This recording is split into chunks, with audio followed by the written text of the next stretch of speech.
So welcome to our podcast.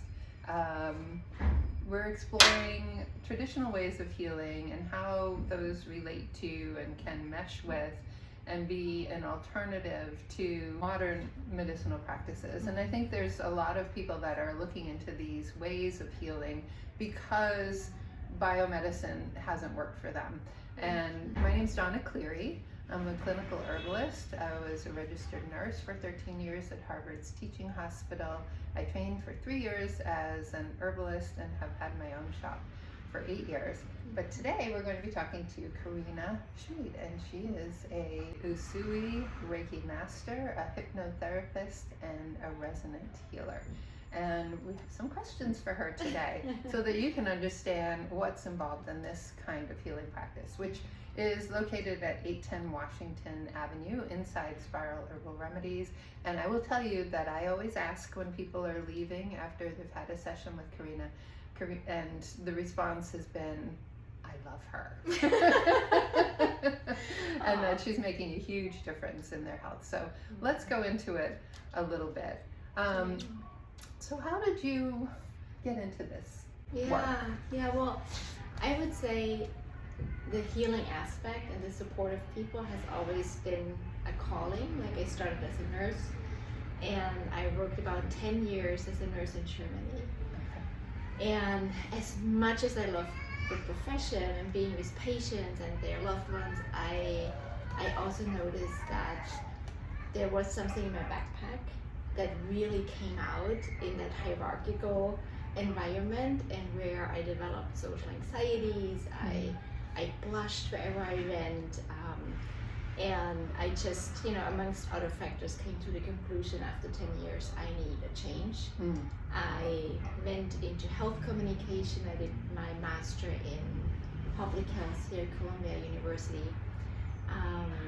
and I worked in public health for a while, and it was under leadership that had that premise of the more you squeeze people, the more you get out. And I did not have the skills yet to say, these are my boundaries. It came to a point where I lost my son.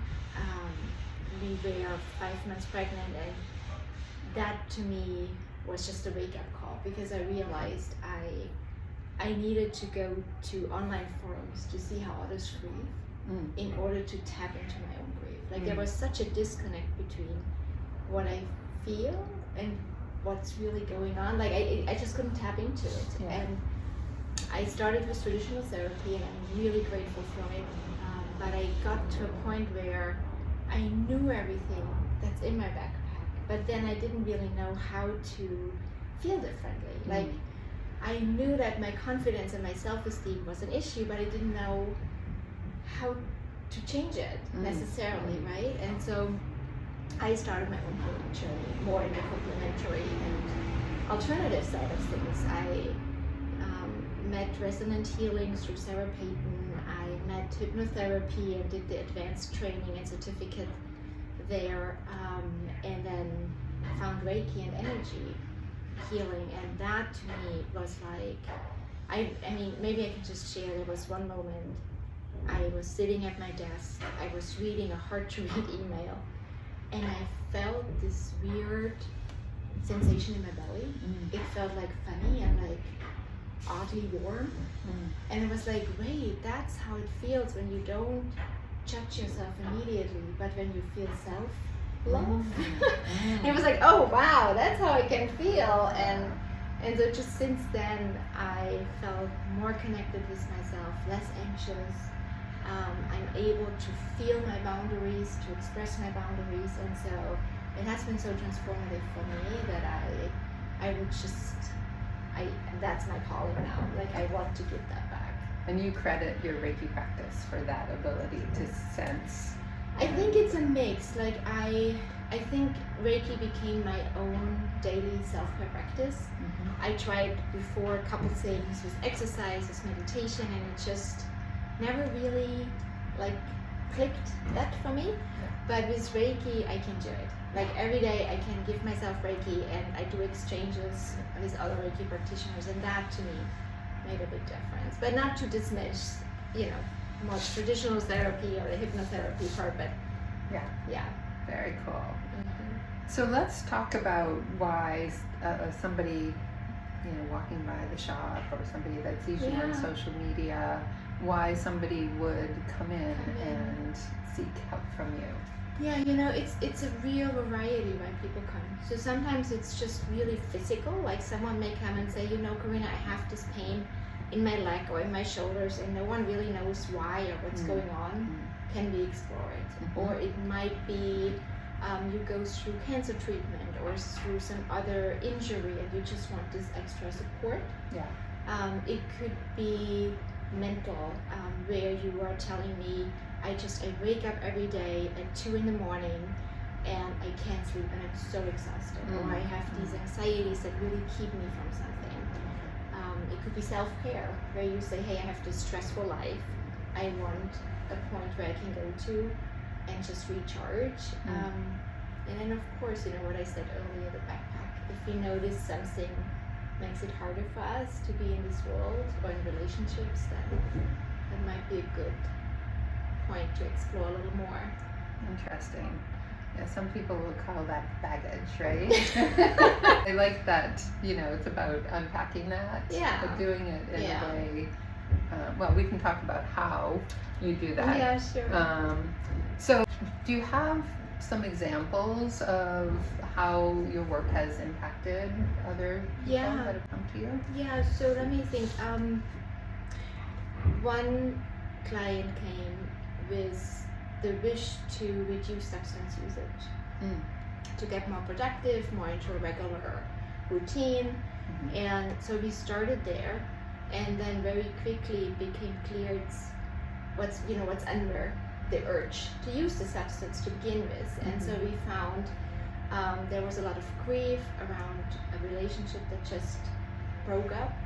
And so diving deeper, we also found some deep wounds around relationships with parents. And so by going there, we were able to unpack why the substance was so important to begin with.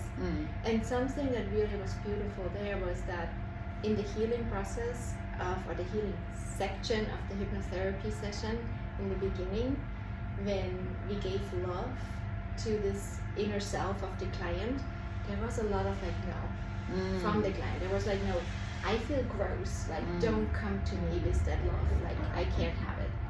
And then over time there was an opening and an acceptance and able to let it in. And that's just beautiful, when you see that. So with the hypnotherapy, you're sort of regressing, you're looking back into the past and digging out those circumstances where somebody might. And I would say, the difference and what's so important is we don't just dig it out and hold it and look at it, but we also give the client a chance to express what needed to be expressed in that time. To now have an opportunity to tell the dad, I need you to see me. I need you to be with me. And releasing your whole body from the tension. Or maybe you heard it. I have a little mat up there. I have heard this. And a baseball bat. And I, especially on anger and fear, I really encourage clients to just beat down and let out that tension. And it can feel a little intimidating at first because we are not used to express ourselves in that way, right? But it's just it's so healing to let go of not just in a cognitive way of understanding, but also physically to just let go of the tension. Yeah, I'm wondering, and this is going off on a little tangent. How much of that happens because of the culture of being the good girl? Particularly for women. And there's this statistics that women have more autoimmune disease than men. 75% of all autoimmune diseases are from women. And I think there's that sort of mentality that, I'm not enough, that I don't do enough, and that this might be a way to help with those types of internalized problems, but how they manifest physically. Yeah. Interesting. Yeah. because if you think about autoimmune, it's your immune system attacking itself. So you were literally attacking yourself. So that's fascinating to see that sort of parallel and how this can help heal that as well. Really cool.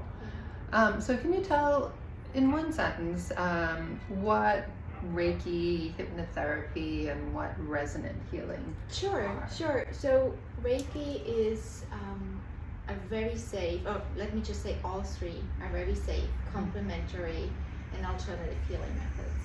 And Reiki is a Japanese healing method. The founder is called Mikao Usui, that's why it's called Usui Reiki. Gotcha. Okay. And Reiki stands for Rei, universal, and Ki, life force or energy. So it's a hands-on healing method where I become the channel for universal life force to balance the energy field of the client. So it's not my energy that comes, it's like I'm just like the vessel, if you want to think of it that way. And in hypnotherapy, think of it as being in this sweet spot that you know from when you are laying in bed, you're not fully awake, but you're also not asleep, this kind of subconscious state where you're just relaxed, and we use that to tap to these deeper levels and to these roots of what's going on, and then just think about what was a conclusion I made about myself that long ago that's just not serving me anymore, and how can we change that? And then resonant healing is a form of, it's very similar in a sense to hypnotherapy, it just is not having the tapping into the subconscious mind part, but it's like we may go on time travel as well to think about what was a really hard moment in time for you, and how can we accompany that little one, and how can we change some conclusions and some contracts you may have made with yourself to serve you better moving forward. So would you say that your practice, in a given circumstance with a client that's come in, you use all of those? Not necessarily. Well, actually, yes. I guess so. Yeah. So if you come and you are having a hypnotherapy session, I may use some resonant language when I work with you, and I usually end a session with putting my hands on the client, because often when we explore body sensations, they are sitting in a particular area of the body, or when we explore in a very difficult moment, has there been a part of yourself, of your soul, been left behind, and can be gathered and reintegrated in your body, and where would you place it? And then I can put my hands on and send Reiki energy to that area in the body. So in a sense, yes, there is a mix. Yeah. If you have a classical Usui Reiki session, I will not start talking. Like, that's just a very receiving session. Yeah. So in that sense, I don't mix it, but with hypnotherapy, there's a lot that goes into it. So you are sort of in a unique position to utilize a bunch of different traditions with your clients. Right, and we can change. Sometimes I have clients that book hypnotherapy, and then they come and they tell me, you know what, I had an awful day at work. All I want to do is lay on your table and receive. And so then we switch. Or maybe we are in the middle of a hypnotherapy session and someone tells me, I feel like this physical sensation, and I would really like to stop expressing myself, and then we adjust, right? So there is like a flexibility in that. That's so cool, and I think that's unique too, which is very cool. All right, so it's my first Reiki session or hypnotherapy session. What should I expect? Right. That's a good question. And sometimes I have people that are like, should I undress? What should I do? And I'm like, no, please don't.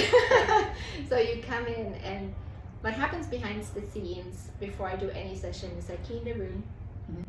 And I get to smell that down. Yeah. And I prepare myself. I just connect with myself. I connect with my spirit guides,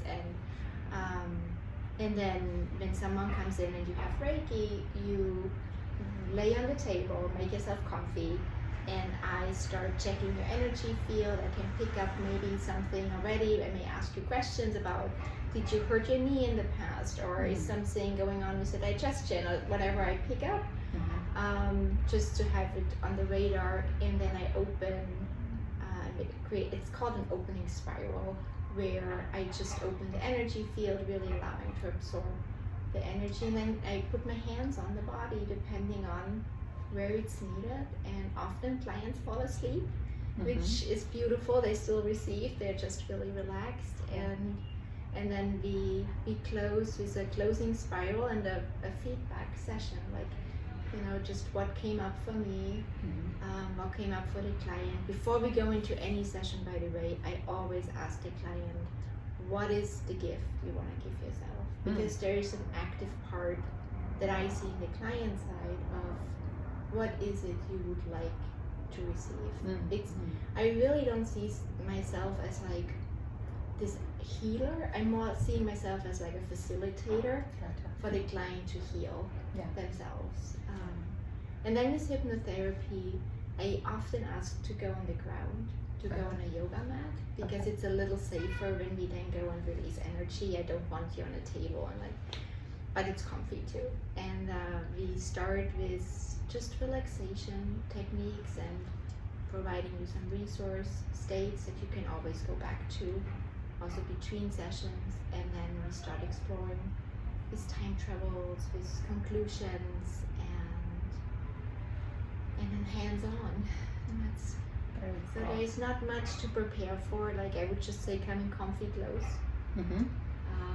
I have a blankie if it gets cold, but just be comfy. And toxins and all these things that came up to get that out of your body. So essentially you're scanning, you know, you're like an MRI. You're this is my nursing background. We're looking at, you're being that magnetic resonant machine, and you're looking for areas that needs some energy. I remember, I'm a level 2, I'm not a master Reiki healer, and I remember when I was training, I remember the woman that was teaching me, like, asking me questions about parts of my body that I was like, how do you know that? Like, seriously, how do you know? It's true, So I'm a believer, I'm not, and I don't say that in the sense of, like this sort of religious thing, but I've seen it work, and I've seen how it works, and that ability to scan. That's simple. So how would you address skepticism around this? I just want to say skepticism is a good thing.